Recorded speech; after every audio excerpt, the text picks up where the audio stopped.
91 saya berkenalan dengan seorang pria. Secara cepat dia melamar saya, saudara, hanya dalam waktu 3 bulan. Dia katakan mau menikah dengan saya.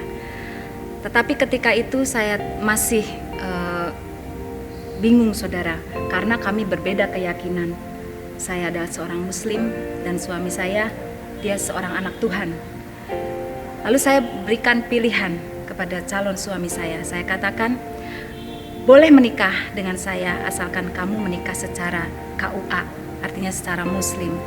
Tetapi hal itu benar-benar saya di luar dugaan, karena calon suami saya menolak.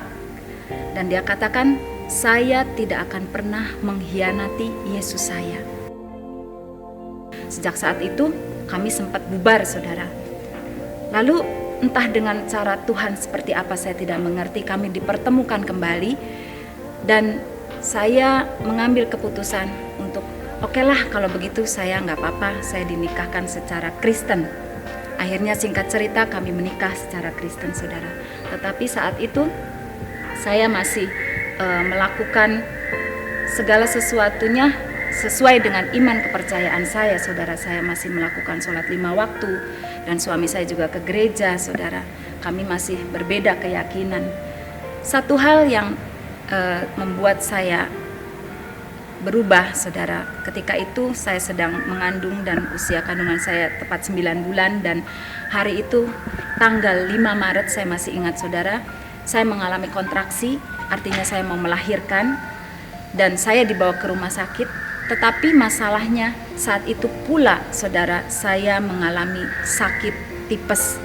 Ketika di ruang kamar bersalin, disitulah, saudara, saya bergumul karena saya merasakan di setengah sadar dan tidak, saudara, saya mengalami sakit yang luar biasa, hendak melahirkan. Di satu sisi juga saya sedang demam dan halusinasi. Saya sempat mendengar percakapan dari suster bahwa yaitu harus operasi, tetapi hasilnya pun 50-50, saudara. Kalau tidak mamahnya, katanya anaknya salah satu yang bisa diselamatkan, karena melihat kondisi saya yang tidak memungkinkan untuk melahirkan saat itu. Kemudian saya mengambil satu keputusan.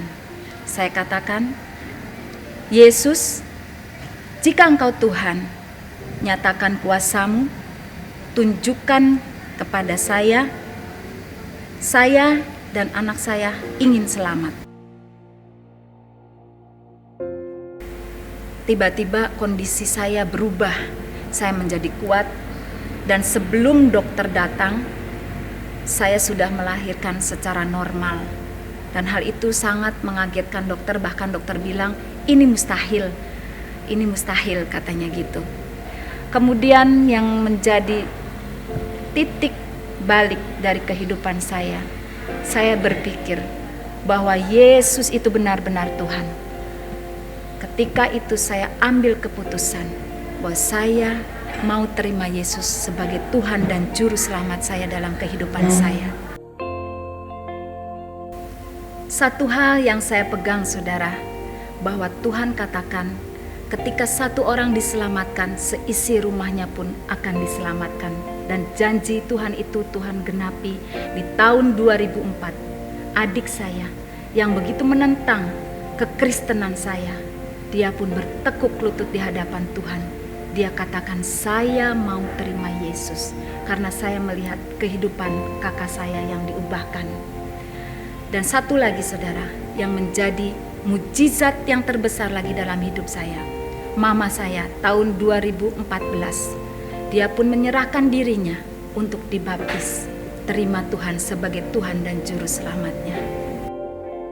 Satu hal, saudara, yang saya mau ingatkan kepada Bapak Ibu Saudara yang masih memiliki beban untuk menyelamatkan keluarga saudara.